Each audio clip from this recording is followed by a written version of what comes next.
I'm gonna give you this story of this young lady that I work with, and she had a business, young, very young, but I mean, she had made a lot of wins within that past year, within 2019, through her business, and she was trying to move it up a notch, and she had learned the business from her mother, and there were some equipment, some tools that she needed.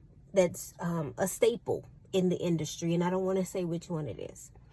And her mother obviously had these things because her mother's been in this industry for years. And now I admit, now she did not ask her mother if she could use them. And she had used the items before. And truth be told, she and her mom had kind of used each other's stuff back and forth for some time. I use her stuff, she used my stuff. They're doing the same thing, but in two totally different sections. They weren't competition for one another. And remember now, I told you, daughter was stepping up.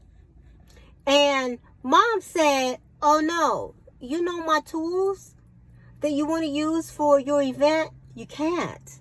I don't want you to. And daughter, she was confused. She didn't understand why. And mom said, don't worry about trying to understand why. I had to work for mine. I had to scrape and get where I am at. You do the same. I had to work hard. You work hard like I do. And yes, daughter was devastated. Because here it is, this great gift, this great skill set that she's learned from watching her mother. She finally gets to win, and she wants to capitalize on it. And mom is saying, you can.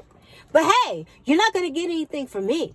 You know, she's not asking for mom to make an investment. She's not asking for money. She's not asking for referrals, no workforce, nothing. The only thing that she was doing was something that she had been doing, and that was the two of them using the same supplies. But mama said no. And I've heard this repeatedly where people, and I'm going to just go right in, okay, where it's been primarily people of color. Brown people, black people, tan people, but it has been people of color who have this belief that I work hard for mine, then you scrape and you get yours. Now, I'm never saying that we should, teach our children, to be buttholes as adults or to have a sense of entitlement.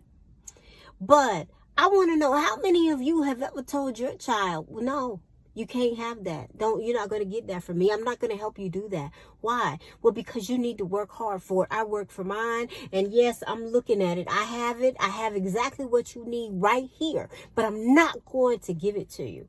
Why? Because I had to go get it myself, so you do it.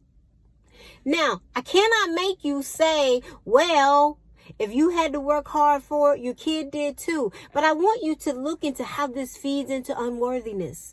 I want you to look into how this feeds into I shouldn't have. I want you to look into how this feeds into perhaps I'm not deserving. I want you to look at how this feeds into reducing self-love. Because if the person that I come from, the womb that I come from, my place of origin, is deliberately choosing to put me in a place of hardship when she could assist me, then why don't I expect other people to do the same thing? And if other people don't do it, then perhaps I may even make poor choices where I do it to myself. And I've seen mothers do this. Mothers who feel like, hey, no one was loving towards me. So the way that I'm going to love you is by making sure that you hit hard. Now, how unloving is that?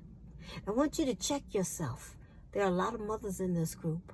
I want you to check yourself and see if this has been you. Let me know what you think. You might want to email this one. I don't know. Somebody may be brave enough to put it in the comments. But I know people are guilty of this. I see it. I see it repeatedly. I see the mothers who do it, and I see their adult daughters who cry about it.